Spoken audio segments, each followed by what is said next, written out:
Halo guys, kami dari kelompok satu mata kuliah Sosiologi Masyarakat Virtual.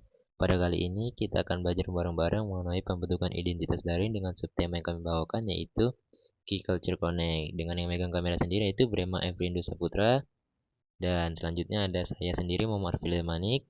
Lalu selanjutnya ada Kevin Christian Sinega, dan ada Jessica Aprela, dan selanjutnya ada Naira Sakila Prayudi. Nah, jangan lupa ditonton ya guys, saksikan. See you. Halo teman-teman, pada kesempatan kali ini kami akan membahas topik yang sangat dekat dengan kehidupan digital generasi sekarang, yaitu fenomena K-culture di Instagram melalui tema K-culture Connect. Perkembangan media sosial, khususnya Instagram, membuat budaya Korea Selatan semakin mudah menyebar ke berbagai negara, termasuk Indonesia. Mulai dari K-pop, K-drama, skincare, fashion, hingga makanan Korea. Semuanya menjadi bagian dari tren global yang mempengaruhi gaya hidup, cara berkomunikasi, bahkan identitas para penggunanya di dunia maya. Banyak pengguna Instagram tidak hanya menjadi penonton, tetapi juga membangun identitas diri sebagai bagian dari komunitas. Dalam kajian sosiologi, fenomena ini menarik untuk dibahas karena media sosial menjadi ruang tempat individu menampilkan diri, membangun relasi sosial, dan membentuk identitas daring. Melalui video ini, kami akan mengaitkan fenomena K-culture dengan beberapa konsep sosiologi seperti teori, dramaturgi, Efring Goffman, konsep self-presentation, identitas sosial, serta pengaruh komunitas virtual terhadap pembentukan identitas sendiri.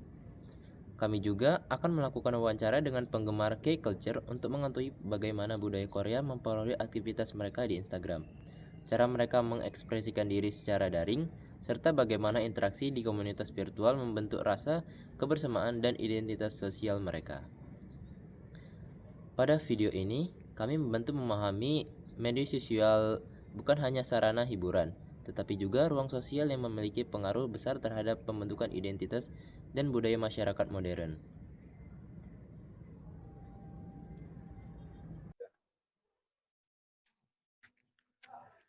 Hai teman-teman, saat ini aku akan coba jelaskan beberapa landasan teori yang dapat membantu kita untuk mencerna bagaimana sebenarnya key culture atau budaya Korea mempengaruhi bagaimana cara kita berinteraksi di dalam masyarakat virtual, khususnya di dalam mata kuliah sosiologi masyarakat virtual saat ini. Seperti yang kita ketahui, key culture banyak sekali jenisnya, mulai dari Korean food, K-drama, K-pop, K-estetik, dan bahkan yang saat ini sedang ngetren adalah K-beauty. Yang pada akhirnya semua masyarakat berusaha untuk mengikuti tren ini. Dan pada akhirnya membuat sebuah fenomena di dalam media sosial. Seperti yang kita sering lihat bahkan di Instagram maupun TikTok. Teori yang pertama berasal dari Irving Goffman, di mana Irving Goffman menamai teori ini adalah teori dramaturgi. Teori ini mengatakan bahwa dunia ini adalah panggung pertunjukan, di mana Irving Goffman mencoba mendemonstrasikan bahwa kehidupan ini sama seperti panggung pertunjukan, di mana setiap orang yang berada di dalam panggung pertunjukan hanya akan menampilkan identitas tertentu. Lalu, di dalam teori ini, Goffman membagi teorinya menjadi dua, yaitu adalah front stage dan backstage. Di dalam front stage, ini adalah momen setiap individu menampilkan identitas tertentu tersebut. Lalu, di dalam teori ini, Goffman membagi teori ini menjadi dua hal. Yang pertama adalah front stage dan backstage. Di front stage, Goffman mengatakan bahwa ini adalah momen di mana setiap individu pada akhirnya menunjukkan identitas tertentu tersebut. Seperti contoh, banyak sekali individu yang pada saat ini mengupload atau memberikan update tentang identitas mereka berdasarkan key culture yang sudah kita sebutkan tadi. Mungkin mereka mengupload foto yang menganut budaya key estetik.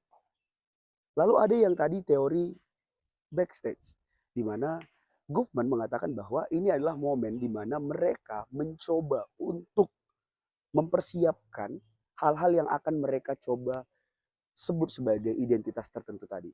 Seperti contoh, banyak-banyak mengambil video atau banyak-banyak mengambil foto dan pada akhirnya memilah dan memilih foto mana yang akan mereka coba kirimkan atau upload yang pada akhirnya itulah yang kita sebut dengan front stage tadi. Nah, selanjutnya teman-teman, lalu ada teori yang ketiga, yang dimana teori ini bernama identitas sosial. Nah, teori identitas sosial ini agak sedikit unik teman-teman, dimana teori ini mengatakan bahwa seorang individu akan mengalami perubahan di saat dia tergabung di dalam sebuah kelompok atau komunitas. Seperti contoh fanbase K-pop, di mana mereka sangat sering menggunakan simbol-simbol, warna-warna yang melambangkan K-pop yang sangat mereka sukai tersebut. Dan pada akhirnya mereka membentuk sebuah komunitas yang bahkan mereka sebut dengan istilah yang berbeda dengan orang-orang awam sebut, yaitu dengan istilah fandom. Nah, ini adalah sebuah teori yang tadi saya sebut sebagai teori identitas sosial yang pada akhirnya merubah perspektif banyak individu dalam bersosial media atau berinteraksi secara media virtual. Nah, yang terakhir adalah teori yang terakhir adalah teori anonimitas. Di mana teori anonimitas ini mungkin teman-teman sudah sangat familiar dan sudah sangat sering menggunakan istilah-istilah ini, yaitu adalah istilah anonim. Di mana istilah ini sering kita rujuk kepada identitas palsu atau identitas fake. Nah, teori ini mengatakan bahwa banyak individu yang pada akhirnya menggunakan identitas yang berbeda dengan identitas asli mereka. Seperti contoh, banyak sekali akun media sosial yang saat ini menggunakan foto-foto dari idol-idol K-pop yang mereka sukai secara individu. Lalu menggunakan akun ini yang sudah menggunakan foto profile bergambarkan idol mereka, bebas berekspresi di media sosial, menyampaikan pendapat-pendapat mereka dan berargumentasi tentang banyak-banyak isu juga, terkhususnya isu key culture ini. Nah, teman-teman, inilah beberapa teori yang pada akhirnya menggambarkan dan membantu kita untuk berpikir bagaimana sebuah key culture atau Korean culture ini mengubah perspektif kita atau cara pandang kita dan bahkan cara berinteraksi kita di media sosial. Sebelumnya kalau boleh tahu kakak tuh suka apa aja sama siapa aja? Sebenarnya kalau dengan lagu itu kan banyak ya, tapi lagi ngikutin pressure banget Oh, sih. aku tahu soalnya pas ibu aku juga suka. Kan ada join komunitasnya gitu. Enggak sih. Gak ada ya, cuma ini yang suka aja. Berarti gak ada kayak grup WA khusus ini ada ya. Gue belanja sih. Belanja. Belanja yang Korean gitu ya. Tapi apa ya? Kalau kakak sendiri punya akun ini nggak? Akun apa sih namanya? Smurf atau ngefans? Ada nggak? Kalau X tuh ada, cuman kayak nggak yang aktif, jadi lebih buat ngelihat update dari fansite gitu-gitu aja sih. Gitu ya. Nah, kita ini bakal langsung masuk ya kak ke sesinya. Aku mau nanya dulu nih, boleh diceritain dulu nggak kak awalnya tuh gimana, sejak kapan kakak mulai tertarik sama K-culture dan apa aja tuh, entah K-popnya atau movie-nya atau makanannya atau apapun gitu, dan biasanya paling aktif tuh ngikutin kontennya di platform mana aja? Ini dari awal nih, dari awal. Kayaknya dari SD. Dari SMP kelas 1 gitu Lama sih. ya? Iya udah lama. Itu tuh dulu apa ya, Icon kan. Icon tuh dulu lagi yang viral banget, yang Love Scenario. Terus kayak aduh mulai ngikutin dari situ sih, Icon. Terus Pentagon juga. Kan nggak yang, kalau Pentagon tuh kan jarang ada yang tahu ya. Jadi kayak nggak yang ngikutin banget juga, tapi masih ngikutin sih sampai sekarang Pentagon. Terus dari situ NCT juga pernah. Itu banyak banget juga dia punya nomor. Bener banget. Cuman udah ngikutin lagi. Terus waktu itu tuh kapan ya tepatnya tuh lupa, cuman dari YG Treasure Box dulu. Dan situ sih ngikutin, terus sampai sekarang ngikutin Treasure juga gitu. Kayak yang rame-rame banget nih, kayak girl group mungkin ada juga nggak? Girl group dulu sempat suka di Treasure sama apa ya, kalau sekarang paling Heart to Hearts itu sih sama Baby Monster. Ramen ya. Iya, YG stan banget sih. Kalau yang paling orang banyak tahu gitu BTS atau apapun Blackpink gitu, karena aku kan Enggak sih, kayak kebetulan. tertarik malah ya itu viral. Kayak di paling aktif itu platform mana kak? Kalau buat ngikutin gitu. Di Threads sih. Kan, ya. Iya. Oke.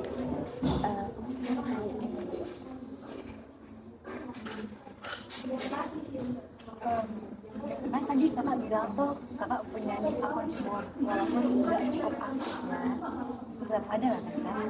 Nah kalau menurut kakak sendiri gimana sih kakak mendeskripsikan diri kakak atau identitas kakak sebagai bagian dari Korean culture tadi di media sosial gimana sih? Atau Mendeskripsikan diri. misalnya nih kan kakak nih menyatakan pilihan kecil-kecil di aplikasi platform online kakak tuh sebagai orang yang cukup misterius atau lebih baik gimana nih? Enggak sih kayaknya enggak yang beda banget juga sih, karena kalau di X itu tuh beneran cuman ngikutin fansite-nya aja, jadi cuman nge-retweet sama nge-like aja sih buat update-updatean, jadi enggak yang beda banget sih gitu sih. Aku kakak sendiri kayak masang-masang ini ya kayak profil dengan idol Korea gitu supaya merepresentasikan kalau kakak ini K-popers gitu. Kalau akun khusus fangirl-nya sih iya ya, tapi kalau akun Ada pribadi enggak. akun khusus Ada. dan ini akan kita yang aku akun yang passionnya kakak tadi Gimana? yang kakak mau jadi fangirl Oh, yang akun fangirl itu kakak gimana tuh di situ? kalau di situ yang di situ beneran cuma buat nge-retweet aja gitu kak, kayak nggak pernah nge-tweet yang kayak aku ketik langsung gitu, enggak. Jadi untuk beneran mantau update dari fansite gitu sih sama akun X mereka gitu. Kalau akun kayak Instagram, TikTok ataupun X yang khusus ngupload konten tentang misalnya idol apa gitu enggak ya? Enggak ada. Paling di Threads sih, kalau di Threads tuh lumayan aktif kayak pinknya. Karena di situ kayak lebih nyaman aja kan. X tuh sekarang agak toxic gitu ya. Iya, banyak new yang lucu. Iya. Oke, aku mau nanya lagi. Identitas kakak, tadi kan dibilang nggak beda jauh nih. Aku mau make sure lagi nih, identitas kakak di media sosial tuh menurut kakak pribadi beda nggak gitu sama kehidupan nyata? Kalau iya, bagian apa aja tuh kayak beda? Kalau yang beda dari kehidupan nyata tuh emang beda sih, karena kan itu khusus buat kayak main-main aja gitu ya kan, fangirling, jadi nggak yang mengikut campurkan hal personal yang ada di real life gitu. Jadi beda banget sih ya, setelah dipikir-pikir tuh beda banget sih. Seberapa bedanya kak? Kayak 180 derajat. Oh, Karena emang beda, karena berbeda. karena kayak emang aku pisah aja sih, emang untuk fangirl tuh untuk fangirl aja gitu. Jadi nggak yang aku sekalian update tentang real life aku lagi ngapain aja gitu sih, membatasi biar nggak oversharing aja. Itu harus sih. Oke, next ya. Pertanyaan selanjutnya,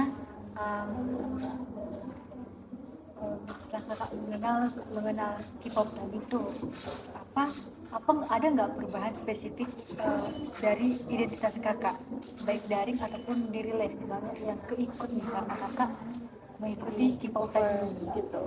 Mungkin lebih ke style gitu sih. Style, iya, benar, itu pas inspiration banget sih kayak, oh kakaknya sangat-sangat iya, benar. Itu lucu tau banget, aku lihatnya kayak oh my god, looks so good, Terlalu norak ya. idol. Terus Kyo gitu. apa tadi pertanyaannya?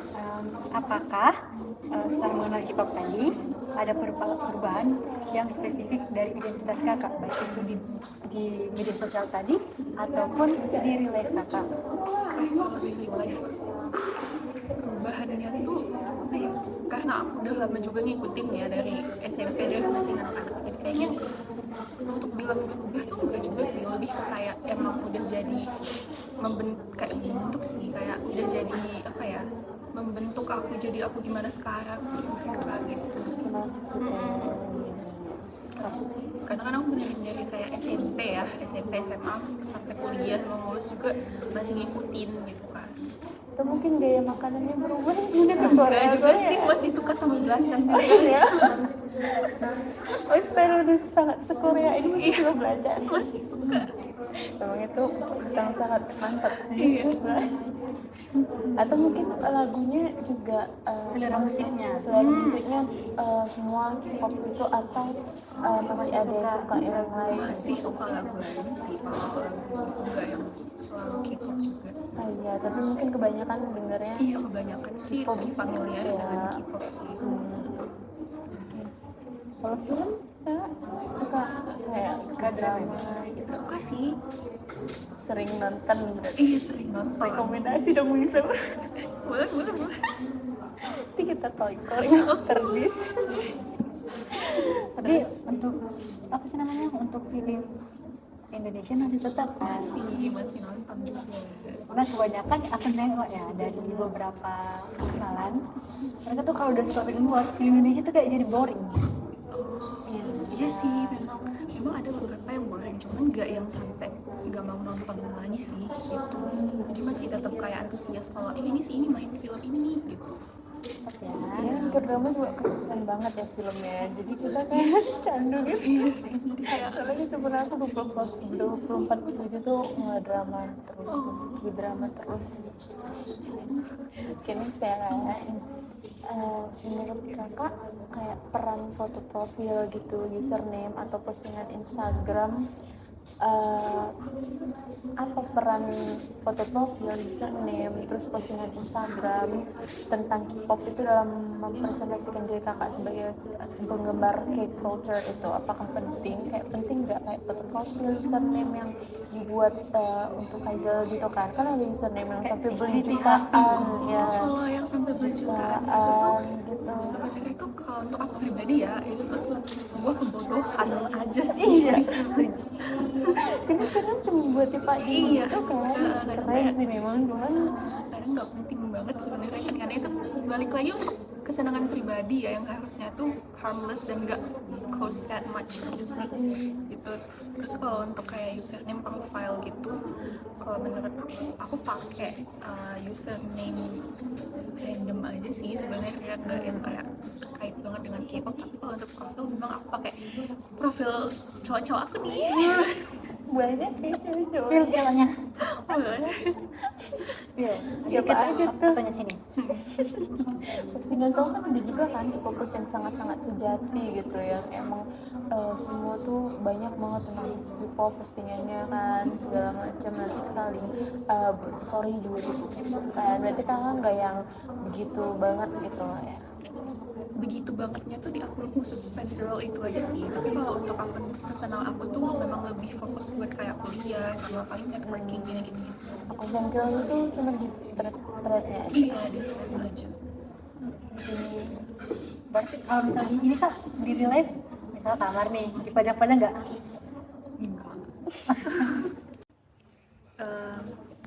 Kakak tadi punya akun fangirl kan? Nah, gimana sih kakak berinteraksi dengan sesama fans K-pop tadi, sesama istri? Apakah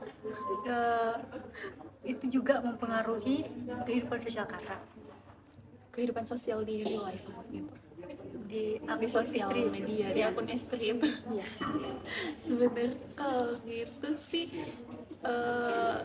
interaksinya tuh lebih ke yang seru-seruan sih, kayak ngeliat dia ini lucu nih dia tingkahnya gitu, jadi kayak saling nimbrung gitu, oh iya nih lucu gitu.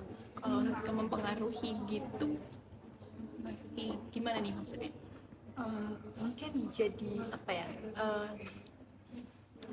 apa fungsinya yang biasanya itu jadi berbeda. Ibaratnya fungsi kayak aplikasi platform kakak ini biasanya kakak gunakan untuk post edukasi. Jadi kayak di akun istri ini khusus untuk merayakan Sami.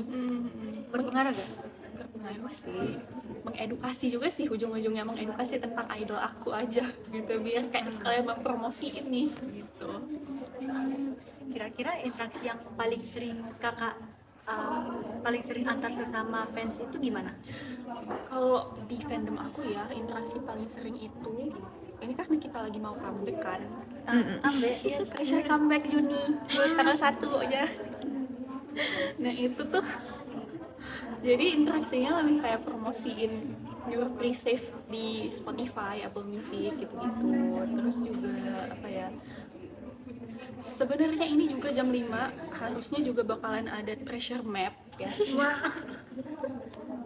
Gimana itu kak? Jadi treasure map itu tuh variety show-nya Treasure yang original tuh dari zaman pre-debut itu masih ada sampai sekarang. Jadi, dan ini tuh balik lagi di season keempat kalau nggak salah. Jadi tiap 2 minggu sekali itu mereka update kan, upload video treasure map itu. Jadi biasanya sih kita berinteraksinya tuh kayak saling hyping nonton episodenya atau kayak klip-klipnya gitu, di share gitu sih. Momentum berarti ya. Kayak berbagi keseruan. Udah jangan lupa jam berapa tadi? Gak apa santai-santai. Dan pernah nggak kakak kayak terlalu deket gitu sama sesama fans gitu mungkin ya, jadi teman deket banget gitu, tapi jadi mempengaruhi pertemanan kakak di real life gitu sama yang di real life, pernah nggak? Enggak sih. Jadi Syukurnya enggak pernah. ada takarannya ya mungkin yang real life sama yang oke. Kakak tadi punya akun fangirl kan? Nah, gimana sih kakak berinteraksi dengan sesama fans K-pop tadi, sesama istri? Sama istri. Apakah itu juga mempengaruhi kehidupan sosial kakak Kehidupan sosial di real life gitu.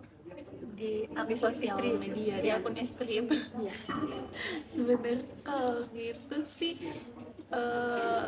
interaksinya tuh lebih ke yang seru-seruan sih, kayak ngeliat dia ini lucu nih dia tingkahnya gitu, jadi kayak saling nimbrung gitu, oh iya nih lucu gitu. Kalau untuk mempengaruhi gitu, gimana nih maksudnya? Mungkin jadi apa ya? Apa fungsinya yang biasanya itu jadi berbeda. Ibaratnya fungsi kayak aplikasi platform kakak ini biasanya kakak gunakan untuk post edukasi. Jadi kayak di akun istri ini khusus untuk merayakan Sami. Berpengaruh gak? Berpengaruh sih, mengedukasi juga sih, ujung-ujungnya mengedukasi tentang idol aku aja gitu, biar kayak sekalian mempromosi ini gitu. Kira-kira interaksi yang paling sering kakak paling sering antar sesama fans itu gimana? Kalau di fandom aku ya, interaksi paling sering itu, ini kan kita lagi mau comeback kan. Ambek Iya, pressure comeback Juni, tanggal 1 aja. Nah itu tuh, jadi interaksinya lebih kayak promosiin your pre-save di Spotify, Apple Music gitu-gitu. Terus juga apa ya, sebenarnya ini juga jam 5 harusnya juga bakalan ada treasure map ya. gimana itu kak? Jadi treasure map itu tuh variety show-nya Treasure yang original tuh dari zaman pre-debut itu masih ada sampai sekarang. Jadi, dan ini tuh balik lagi di season keempat kalau nggak salah. Jadi tiap 2 minggu sekali itu mereka update kan, upload video treasure map itu. Jadi biasanya sih kita berinteraksinya tuh kayak saling hyping nonton episodenya atau kayak klip-klipnya gitu, di share gitu sih. Momentum berarti ya. Kayak berbagi keseruan. Udah jangan lupa jam berapa tadi? Gak apa santai-santai. Dan pernah nggak kakak kayak terlalu deket gitu sama sesama fans gitu mungkin ya, jadi teman deket banget gitu, tapi jadi mempengaruhi pertemanan kakak di real life gitu sama yang di real life, pernah nggak? Enggak sih. Jadi Syukurnya enggak pernah. ada takarannya ya mungkin yang real life sama yang oke. Berbagi foto Sami untuk koleksi, kayak saling berbagi. Enggak ya? Enggak. Karena aku di circle aku kebetulan cuma aku sendiri yang K-popers. Jadi enggak berbagi sih, jadi aku beli sendiri untuk aku sendiri aja gitu. Oke. Oke, kita kembali lagi ke sini. Ini detik-detik terakhir nih. Aku nanya nih, menurut kakak, gimana sih perkembangan teknologi itu dan banyaknya platform itu buat K-culture itu semakin berkembang di Indonesia menurut kakak? K-pop mungkin K-movie-nya, K-dramanya kan, atau makanannya gitu. Kalau sekarang jadi lebih gampang diakses sih, Diakses semuanya. karena kalau dulu tuh kan mau update idol aja tuh susah ya, paling dari Twitter kan, IG itu juga paling dari teman-teman yang update ke IG-nya gitu. Kalau sekarang dulu kan idol tuh gak banyak yang punya akun pribadi juga kan, tapi sekarang udah banyak yang akun pribadi, bahkan beberapa member NCT aja tuh akun ads. Udah ada yang punya second akun juga kan? Terus punya second account, Terus bisa balas-balasin fans juga kan kadang gitu. paling kayak tweet apa tweetnya di ads kan, di Twitter gitu. Kalau dulu tuh nggak tahu kenapa ya, kayaknya lebih gampang buat streaming di YouTube, kayak lebih gampang mainnya, tapi mungkin itu juga karena sekarang ada banyak platform streaming lainnya juga sebenarnya yang paling kerasa tuh sebenarnya di YouTube sih. Sekarang pun juga karena perkembangan itu jadi orang-orang lebih gampang buat ngumpul dan komunitas satu buat dukungnya gitu, mungkin banyak lagi, lebih gampang gitu ya dulu. Ada gathering kan, karena dulu tuh kalau dulu mereka tuh aktif banget. Yang aku tahu ya, dulu tuh mereka aktifnya tuh kayak kalau misalnya tiap bulan ada namanya Selkade di tanggal tertentu, dan itu tuh kayak mereka sampai ngerayain yang di kafe-kafe gitu sih. Kalau aku juga gitu sih, dan mas berarti kan nggak pernah gitu kayak misalnya nontonin bareng gitu, idol bareng gitu kan, biasa gitu kan di kafe biasa gitu, biasa namanya di Anyong sih. Tapi enggak sih, aku nggak gitu, buat tahu sambil musik sih. Iya, berarti nggak milih ke komunitas gitu ya. Kayak mereka sendiri ya, nggak terlalu Lanjut jauh. dulu, iya. Oke, aku mau next nih kak. Kakak selama ngikutin perjalanan K-pop nih kan, apa pernah ada ngerasa tekanan sosial nih dalam misalnya lingkup K-pop kakak gitu? Mungkin kan pernah ngumpul atau ngomongin tentang update-update kan dari suami. Jadi pernah nggak kayak ngerasa ada tekanan sosial gitu? Misal kayak harus ngikutin tren tertentu atau terlihat update atau gimana-gimana gitu? Aku pribadi sih nggak merasa kayak gitu sih, karena di live tuh lebih ada kesibukan sebenarnya. Jadi kalau ngefangirling kayak hyping mereka tuh pas lagi kosong aja gitu. Jadi lebih buat have fun aja Iya, gitu untuk ya. have fun aja sih, terus penat setelah di lab gitu ya seharian. Ada rasa tersendiri gitu ya pas bergelut di dunia itu sehabis dari real life gitu. Apa yang kalian rasain ya? Merasakan sebuah kebahagiaan kebetulan ya, karena kayak apa ya, karena itu seru sih kan melihat mereka gitu, kayak apalagi kalau udah ngikutin dari lama tuh jadi lebih kayak ngeliat temen-temen bareng temen-temen gitu sih, kayak seru-seruan gitu, jadi berasa kayak ikut seru banget. Ngebesarin anak gitu Iya. ya. Anak sih enggak ya, karena aku ngerasa karena aku sama member Crush itu banyak yang seumuran gitu, jadi kayak lebih ke temen-temen. Temennya, apalagi ada partner juga yang seru-seruan bareng di situ kan. Masih banyak banget bahasannya. Pernah nggak sampai lupa waktu banget bahasnya? Kalau di real life gak pernah sih ya, karena aku bukan diri sendiri, aku menikmati sendiri, heboh sendiri juga, jadi paling kalau udah capek ya udah gitu. Kalau di online tuh mungkin pernah nggak kayak ada masanya gitu kan, sangat-sangatnya ini fangirl banget nih, jadi kayak lupa waktu di real life gitu dengan saking asiknya di online gitu membahas tentang itu gitu. Jujur pernah, Jujur pernah. tapi itu masih dulu waktu awal-awal waktu SMP sih, masih ngikutin NCT banget, bener-bener tuh sampai nggak ngerjain PR. Oh my god. Nggak tahu kenapa ya, kayak bego aja gitu setelah dipikir-pikir. Tapi selainnya udah nggak ada ya. Enggak sih. Iya. Udah terkendali. Iya, udah terkendali. Kembali lagi bersama saya Kevin. Saya bertanggung jawab akan sesi diskusi dan aplikasi. Sini saya akan membaginya menjadi 3 tahap agar teman-teman sekalian lebih mudah menyerap informasi yang saya berikan. Tahap pertama, tentang implikasi sosiologis fandom dan kurasi estetika di Instagram. Rekan-rekan mahasiswa, setelah kita menyimak berbagai fenomena menarik dari ruang virtual tadi, sekarang kita masuk ke ruang diskusi dan aplikasi. Kita akan membedah fenomena yang sangat dekat dengan lini masa Instagram kita hari ini, yaitu gerakan K-Culture Connect.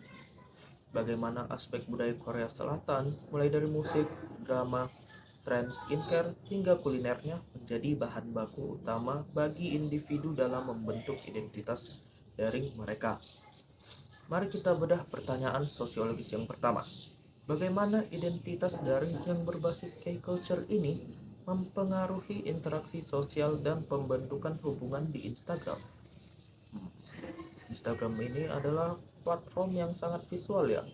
Ketika seseorang membagikan cuplikan MV K-pop di Instagram Story, mengunggah foto estetik berlatar makanan Korea, atau membuat reels ulasan skincare dengan kiblat glass skin, mereka sebenarnya sedang mengirimkan sinyal identitas.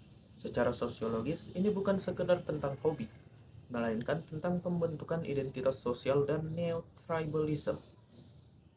Identitas kolektif melalui simbol ini mulai dari seperti potongan MV, caption menggunakan hangul, atau sebutan nama fandom seperti ARMY, Blink, atau EXO berfungsi sebagai simbol kelompok. Di Instagram, simbol-simbol ini mengizinkan individu dari berbagai latar belakang dunia nyata untuk langsung saling mengenali dan terhubung tanpa sekat geografis. Ruang partisipasi kultural. Akun-akun yang awalnya hanya mengonsumsi kini berubah menjadi kreator.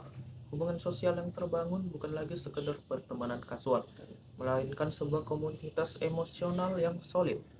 Mereka merasa memiliki keluarga baru yang memahami validitas emosional mereka karena menonton K-drama atau merayakan pencapaian idol mereka.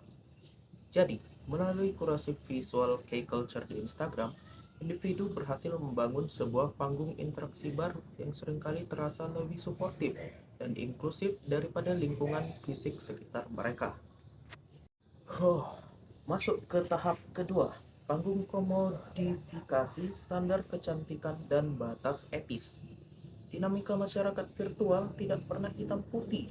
Di tahap kedua ini, kita harus melihat tantangan etis dan sosiologis dari representasi diri berbasis K-culture di media sosial. Ketika bicara tentang skincare Korea atau estetika para influencer di K-culture di Instagram, kita sebenarnya sedang membicarakan konsep impression management yang bersinggungan kuat dengan komodifikasi budaya. Pernah nggak kalian berpikir, mengapa orang rela mengubah total estetika feed Instagram mereka agar terlihat seperti vibe kafe-kafe di Seoul, atau menyuting foto mereka dengan filter mencerahkan agar menyerupai standar visual idola K-pop?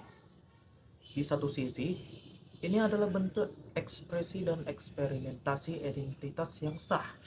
Namun di sisi lain, sosiologi melihat adanya tekanan struktural berupa global beauty standard. Yang saya analisis, pengguna Instagram seringkali terjebak dalam memamerkan diri yang ideal yang terkurasi secara ekstrim. Melalui ulasan skincare atau transformasi penampilan, ada obsesi terselubung untuk mencapai kesempurnaan visual. Ketika backstage atau kehidupan nyata mereka tidak seindah feed Instagram yang bernuansa Korea tersebut, muncullah krisis eksistensial yang dan penurunan rasa percaya diri di dunia nyata. Tantangan etis lainnya adalah fenomena cyber balkanization atau fandom wars di Instagram. Demi membela identitas kelompoknya, individu seringkali meninggalkan empati digital mereka melalui perundungan cyber atau yang sering kita dengar cyberbullying, hingga penyebaran narasi kebencian kepada kelompok lain. Identitas yang awalnya dibangun atas dasar cinta pada budaya perlahan berubah menjadi alat polarisasi sosial yang tajam di ruangan digital. Masuk ke tahap ketiga dan juga tahap terakhir, di sini saya akan menjelaskan tentang evolusi media sosial dan juga akan saya beri pertanyaan reflektif kepada teman-teman sekalian ya. Nah, seiring berkembangannya fitur Instagram dari yang dulu hanya foto persegi, sekarang bertransformasi menjadi Reels, Instagram Live, hingga fitur siaran komunitas. Nah, cara pecinta K-culture berinteraksi juga berevolusi. Identitas daring kini menjadi semakin dinamis, multimedia, dan real time. Nah, sebagai penutup sesi diskusi dan aplikasi kita pada sesi ini, saya ingin menantang daya kritis kalian selaku mahasiswa sosiologi masyarakat virtual. Silakan renungkan dan analisis 3 pertanyaan berikut berdasarkan pengamatan atau pengalaman pribadi kalian di Instagram. Yang pertama, jika kalian adalah penikmat K-culture, apakah kalian mencampurkan konten tersebut di akun utama atau kalian merasa perlu membuat fan account khusus? Secara sosiologis, mengapa kalian merasa perlu memisahkan panggung identitas tersebut? Apa yang kalian khawatirkan jika identitas pecinta K-culture itu terlihat di panggung utama kalian?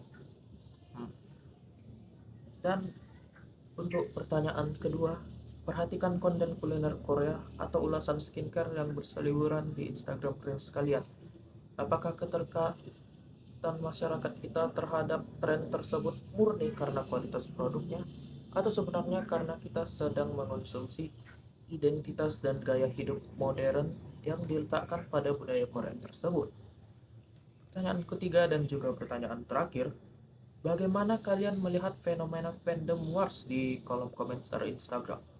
Mengapa seorang bisa merasa identitas personalnya terancam hanya karena idola pop atau drama favoritnya dikritik oleh orang lain? Di mana batas ego individu melebur ke dalam ego kolektif masyarakat virtual? Nah, berikut adalah 3 pertanyaan yang saya berikan. Nah, silakan bawa pertanyaan-pertanyaan ini ke ruang kontemplasi kalian atau jadikan ini sebagai bahan diskusi di grup kelas. Setelah mendengar episode ini, ingat, internet bukan sekedar teknologi. Ia adalah ruang sosial baru tempat kita mengkonstruksi siapa diri kita. Nah, sekian sesi dari saya. Untuk selanjutnya akan dilanjutkan oleh rekan saya. Sekian dan terima kasih. Berdasarkan pembahasan dan wawancara telah dilakukan, dapat disimpulkan bahwa fenomena K-culture di Instagram bukan sekadar tren atau hiburan, melainkan juga bagian dari proses pembentukan identitas daring dalam masyarakat virtual. Melalui media sosial, para penggemar K-pop, K-drama, skincare, dan budaya Korea lainnya dapat mengekspresikan diri, membangun komunitas, serta menunjukkan identitas sosial mereka kepada pengguna lain. Konsep dramaturgi dari Irving Goffman terlihat dari bagaimana pengguna Instagram menampilkan citra tertentu melalui foto, video, bio Instagram maupun aktivitas unggahan mereka. Selain itu, konsep self-presentation dan identitas sosial juga tampak cara individu menyesuaikan penampilan serta interaksi mereka agar sesuai dengan komunitas K-culture yang mereka ikuti. Dari hasil wawancara, dapat dilihat bahwa komunitas virtual memberikan pengaruh besar terhadap rasa percaya diri, pola interaksi sosial, hingga gaya hidup para penggemar. Media sosial menjadi ruang yang memungkinkan individu merasa diterima, memiliki kesamaan minat, dan membangun hubungan sosial tanpa batas geografis. Dengan demikian, perkembangan teknologi dan media sosial telah mengubah cara masyarakat membentuk identitas dan berinteraksi di era digital. Oleh karena itu, penting bagi mereka memahami budaya virtual secara kritis agar dapat menggunakan media sosial secara positif, bijak, dan bertanggung jawab. Terima kasih telah menyaksikan video kami. Semoga pembahasan ini dapat menambah wawasan mengenai sosiologi virtual dan fenomena pembentukan identitas daring di media sosial. Terima kasih. Sekian video pembelajaran dari kami. Semoga bermanfaat. See you. Meanwhile, Hai teman-teman, hari ini aku akan coba jelaskan, bukan hari ini, saat ini. Belum, Bang. Ya, mereng Ji. Aku ya. Kami juga baru pertama kali jumpa. Oh iya. Nah, selanjutnya teman-teman. Gak gitu, Ben.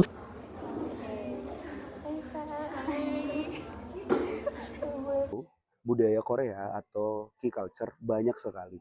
Mulai dari culture food, Korean food. Kamu pertama mau tanya dulu deh Kak, dari hal yang paling basic ya. Coba kan nomor aku